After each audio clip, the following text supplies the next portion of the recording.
Olá, pessoal, boa tarde. Eu sou a professora Aline, professora da disciplina de Biologia, e na aula de hoje nós vamos estudar sobre ciência e sobre como o conhecimento científico é gerado. Então, a partir da aula de hoje, vocês poderão compreender a forma como as informações e as explicações sobre os fenômenos elas são produzidas. Então, primeiramente, nós precisamos saber o que significa esse termo ciência. Ciência, na verdade, ele é um termo que vem do latim e significa conhecimento. Logo, a ciência corresponde, então, a um método de investigação, cujo objetivo é entender como o mundo funciona. Então, o objetivo da ciência é investigar e, assim, conseguir descobrir e entender a forma de funcionamento dos fenômenos de uma forma geral, do mundo de uma forma geral. Para a descoberta desse conhecimento, essa ciência ela passou por estágios. Então, o conhecimento, até chegar à forma como a gente observa hoje em dia, ele passou por uma série de estágios da evolução desse conhecimento. Então, o primeiro estágio da evolução do conhecimento era um estágio onde não se compreendia os fenômenos da natureza. Então, era aquele estágio em que o ser humano era incapaz de entender como a natureza funcionava. Era um estágio de desconhecimento do funcionamento da natureza. Esse foi o primeiro estágio do conhecimento evidenciado por nós, seres humanos. Em seguida, o conhecimento, ou seja, os fenômenos naturais, eles passaram para o segundo estágio, onde a compreensão desses fenômenos era explicada por meio de forças sobrenaturais, ou seja, utilizando fenômenos divinos. Então, a explicação sobre o funcionamento da natureza e os fenômenos naturais eram explicadas com base na existência, por exemplo, de Deus. Então, tal coisa aconteceria de determinada forma devido à presença de um Deus que criou esse fenômeno assim. Então, era observado uma determinada situação, um determinado fenômeno, e esse fenômeno, por exemplo, a cor das pétalas das flores. Então, por que as flores teriam essas cores? Então, isso era explicado com base no divino. Então, foi Deus que atribuiu essa coloração às flores. Então, o segundo estágio foi uma explicação do conhecimento através do divino. O terceiro estágio da evolução do conhecimento foi um estágio em que os fenômenos eram, então, explicados através da ciência, que é o que nós vamos estudar na aula de hoje. Então, a ciência, essa explicação dos fenômenos da natureza, ela é movida inicialmente pela curiosidade. Então, para se descobrir o funcionamento do universo e dos fenômenos naturais, inicialmente nós temos pessoas que foram movidas pela curiosidade de descobrir por que aquela coisa acontece de tal forma. Então, a ciência, o terceiro estágio de evolução do conhecimento, é onde o conhecimento é explicado por meio da ciência, que é movida através da curiosidade em se descobrir como tal coisa funciona. Então, por exemplo, é o caso tão falado, por exemplo, de Isaac Newton. Isaac Newton foi um dos cientistas, né, que estudou e explicou, lançando as leis da gravidade, onde ele observou uma maçã caindo. Então, a curiosidade dele foi lançada, querendo entender por que aquela maçã caía, ou seja, por que os objetos eles caíam no solo e não aconteceria o inverso. Então, a ciência ela é movida pela curiosidade de se descobrir como os fenômenos são explicados. Há quem conteste essa teoria, essa explicação da queda da maçã de Isaac Newton, que, segundo as histórias faladas, acredita-se que essa maçã haveria caído, né, na cabeça de Isaac Newton, enquanto ele tirava um sono embaixo de uma macieira. Só que muito se contesta essa teoria pelo fato de que, por exemplo, Os estudiosos conheciam o temperamento, né, de Isaac Newton e diriam que se a maçã realmente tivesse caído na cabeça dele, pelo temperamento furioso dele, ele teria feito essa maçã em pedaços e não simplesmente se questionado por que ela caía no solo. Então, a ideia que alguns estudiosos defendem é que simplesmente ele estava cochilando embaixo de uma árvore e a maçã teria caído próximo dele, e não na cabeça dele. Mas isso é só uma curiosidade para vocês. E aí nós vamos entender agora, sabendo que o conhecimento ele é explicado através da ciência, que é o estágio em que a humanidade encontra-se, né, na descoberta do conhecimento, a gente vai entender como essa ciência é produzida. Então, a ciência, as informações científicas, elas são produzidas utilizando um método chamado de método científico. Esse método, ele corresponde a uma série de regras e passos que devem ser seguidos para poder determinado conhecimento ser considerado correto ou ser considerado aplicável e explicável para aquela observação. Então, a primeira etapa do método científico, que é o método utilizado na produção das informações científicas, é a etapa de observação. Então, inicialmente, a pessoa, o cientista, ele observa um fato, um determinado acontecimento, um processo natural usando seus sentidos. Então, vamos imaginar essa situação. Essa pessoa estava lá observando o ambiente e aí notou que as folhas dessa roseira estavam com uma coloração amarelada e não esverdeada. E aí ele fez a observação. As folhas estão amareladas. Então, a observação é a primeira etapa. Você observa um determinado fato. A segunda etapa do método científico é o questionamento. Como eu falei para vocês, a ciência ela é movida pela curiosidade. Então, enquanto outra pessoa simplesmente observaria as folhas amareladas, um cientista, ao contrário de uma pessoa que deixaria isso passar em branco, ele questiona aquilo ali tentando encontrar uma explicação. Então, ele levanta o questionamento do porquê a folha dessa roseira está amarelada. Então, a segunda etapa do método científico é o chamado questionamento, lançar uma pergunta sobre aquele fato que foi observado. Então, por que as folhas da roseira estão amareladas? Tendo observado, tendo lançado uma pergunta, vamos para a terceira etapa do método científico, que é a hipótese.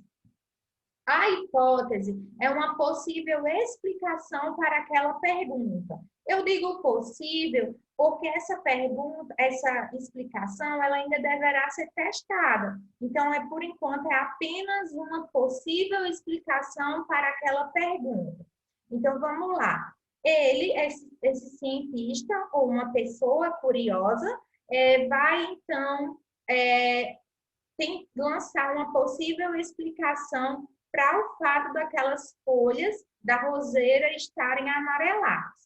Para levantar uma hipótese, é necessário que você procure conhecimento. A hipótese ela não surge de nada, mas ela tem um embasamento. Então, você busca informações para poder levantar uma possível explicação para aquela pergunta. Então, essa pessoa reuniu os livros de biologia, foi na seção onde falava sobre plantas, sobre coloração de folhas, e aí, com base nas informações que ele coletou, ele levantará, então, uma possível explicação para essas folhas estarem amareladas. Que, no caso dele, ele observou o seguinte, ele observou que as folhas, elas contêm pequenas estruturas que são chamadas de cloroplastos. Esses cloroplastos são essas bolsas esverdeadas que vocês conseguem ver. Esses cloroplastos, eles são formados por uma substância chamada de clorofila. A clorofila é um pigmento verde. Então, a clorofila é esse pigmento verde que dá cor verde às folhas. Para montar esse pigmento chamado de clorofila, é necessário que exista a presença disponível ali para aquela planta de magnésio. chamado de Mg. Aqui, ó, simbolizado por Mg. Então, aqui vocês estão vendo a estrutura química da clorofila e no centro vocês vão notar que existe o elemento magnésio, o nutriente magnésio, formando a estrutura da clorofila. Então, baseado nesse levantamento que ele fez, ele consegue, então, lançar a hipótese para a pergunta dele. Que, no caso, a hipótese seria: as folhas estão amarelas devido à falta de magnésio no solo. Porque sem magnésio no solo, não é possível formar a clorofila, que é essa substância verde que dá a cor à flor, à folha. Então, a falta de magnésio no solo deixou as folhas da roseira amareladas.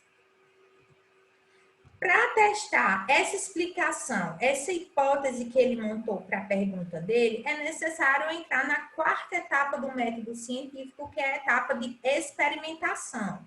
Então, a experimentação, ela consiste num teste. Então, é testado, nesse momento será testado as condições necessárias para, então, ver se a sua hipótese está correta. Então, para isso, ele montou o teste dele. O que foi que ele fez? Se as roseiras estavam com as folhas amarelas devido à falta de magnésio, então ele deveria fornecer magnésio para essas plantas. Então, ele foi lá, pegou e montou uma solução contendo esse nutriente magnésio e pingou no solo dessa plantinha que ele está testando. Então, ele montou o teste dele. O teste dele consistiu em plantas, em flores, onde o magnésio foi adicionado no solo. Outro grupo que ele testou foi o de plantas de roseiras, onde o magnésio não foi adicionado ao solo. Porque se ele estava tentando testar a influência do magnésio no solo, em algumas plantas ele forneceu o nutriente magnésio ao solo delas, e em outras plantas ele deixou sem o fator que ele estava testando, que é o magnésio.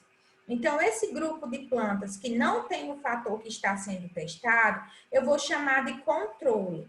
Então, ele tem as mesmas condições, são as mesmas plantas, os mesmos tipos de roseira, colocadas no mesmo ambiente, com a mesma luminosidade, com a mesma quantidade de água disponível, com uma exceção, que é a falta dessa solução de magnésio que ele preparou. Então, nesse caso, essas plantas controles, elas são testadas sem colocar o magnésio no solo.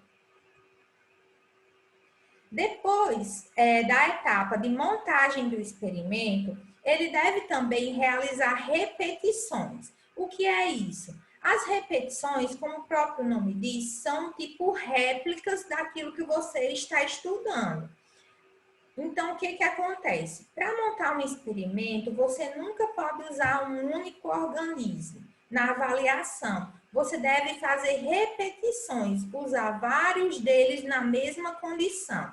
Então, imaginemos o seguinte: as plantinhas que foram adicionadas magnésio, então ele fez isso com várias roseiras. Então, ele colocou 1, 2, 3 roseiras. Então, 3 repetições com plantinhas onde o magnésio era colocado no solo, da mesma forma.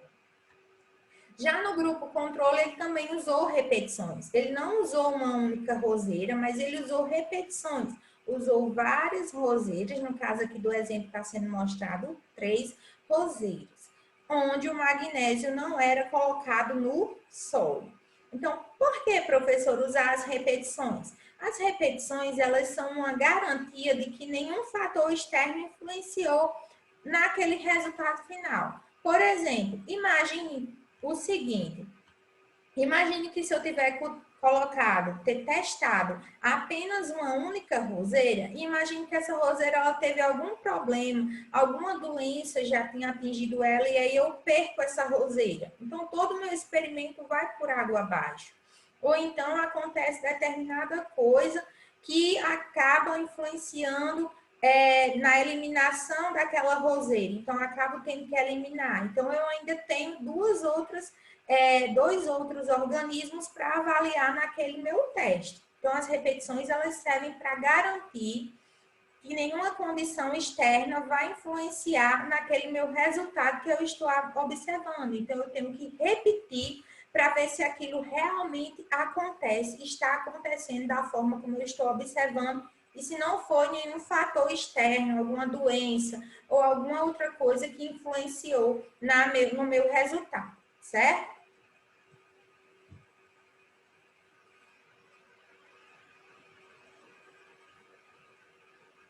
Em seguida, após a montagem do experimento, ocorrerá a coleta dos resultados. Então, os resultados, eles serão observados. Então, eu vou começar a analisar ao longo de vários dias, né, o que acontece com as folhas das minhas roseiras que estão no grupo experimental, que é onde o magnésio foi adicionado ao solo, e também vou observar e anotar o que está acontecendo com as folhas da minha roseira que estão no grupo controle, onde o magnésio não foi adicionado no solo. Então, eu vou começar a coletar os resultados dos meus testes. E em seguida, eu chego então a uma tabulação final, aos dados finais, onde eu vou poder observar o que aconteceu com as folhas onde o magnésio foi colocado no solo e o que aconteceu com as folhas das plantas onde o magnésio não foi adicionado no solo.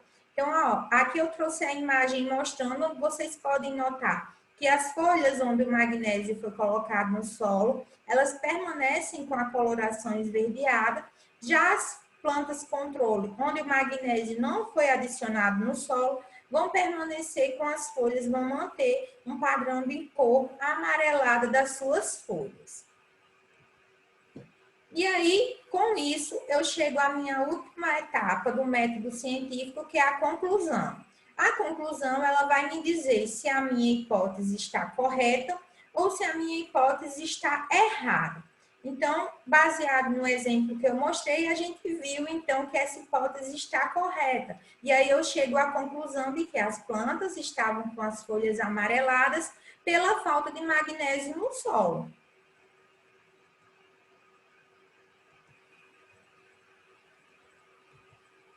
Após isso, eu entro na última etapa do método científico, que é a etapa de divulgação.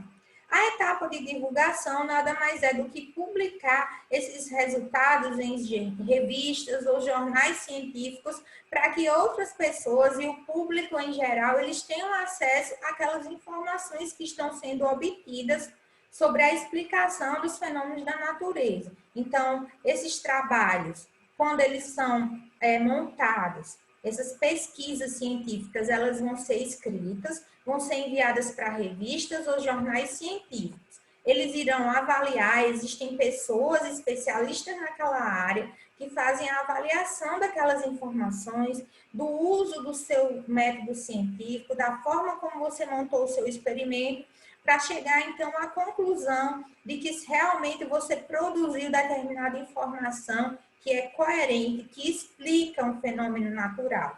E aí esse seu escrito é publicado naquele jornal ou revista e outras pessoas do mundo inteiro, vão ter acesso a essa informação.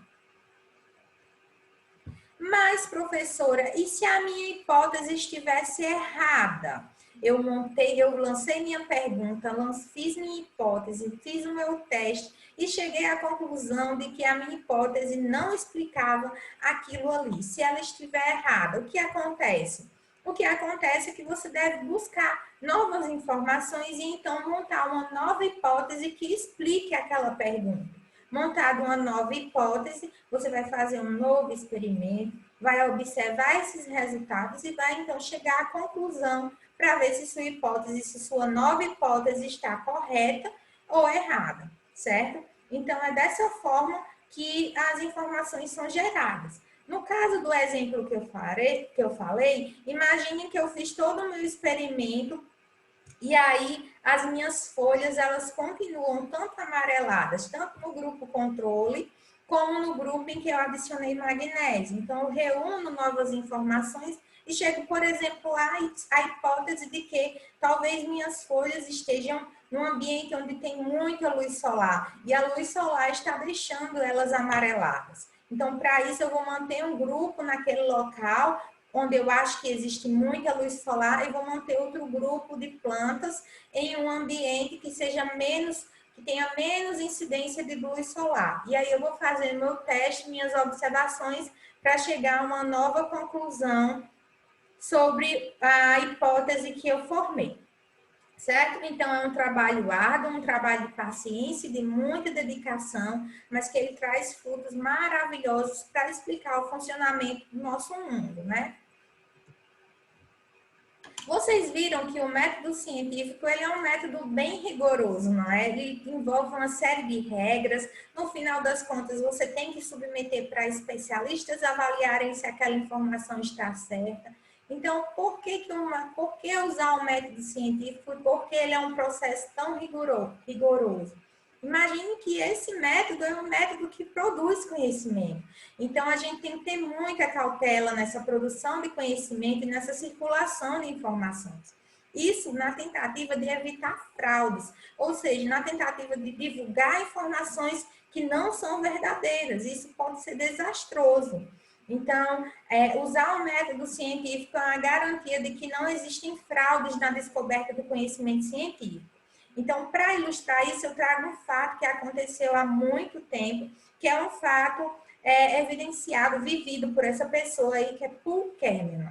Ele era um biólogo, e aí o que aconteceu é que ele lançou uma explicação para determinado fato. Ele morava em Viena e lá ele disse a seguinte, divulgou, fez a divulgação de uma descoberta científica onde aconteceu o seguinte. Ele disse, segundo ele, que se pegarmos sapos que viviam em ambiente terrestre e colocarmos esses sapos na água, aqueles sapos que eram da terra e passaram a viver no ambiente aquático, adquiriam as características de um sapo que vivia no ambiente aquático.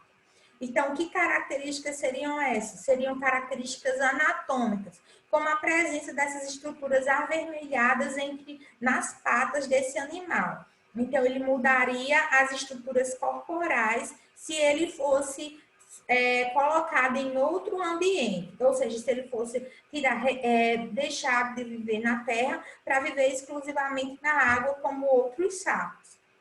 Então, isso revolucionou o conhecimento científico e ele trouxe até um incentivo às ideias lamarquistas que existiam e gerou uma grande repercussão. E aí o que acontece é que Poole, ele mantinha esses sapos restritos, então eles não podiam ser observados lá no instituto onde ele trabalhava. E ninguém podia ter acesso, eles eram extremamente guardados e sigilosos, ninguém podia ter acesso a esses animais. Até que um dia outro biólogo conseguiu furar esse bloqueio e conseguiu entrar no instituto. Quando ele entrou no instituto, ele avaliou os sapos e ele descobriu que nas patas daquele sapo, existiam, na verdade, não era uma característica anatômica daquele sapo, mas era uma pintura, existia uma pintura nas patas com uma tinta usada na época.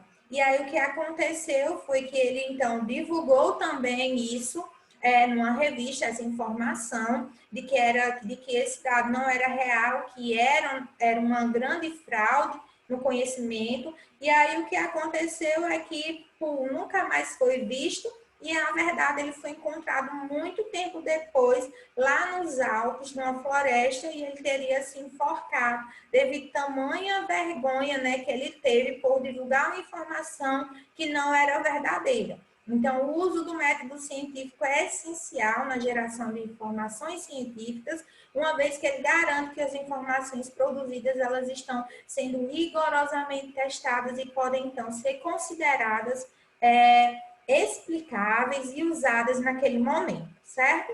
Com isso, eu encerro a minha aula sobre método científico e ciência e deixo um grande abraço para todos vocês.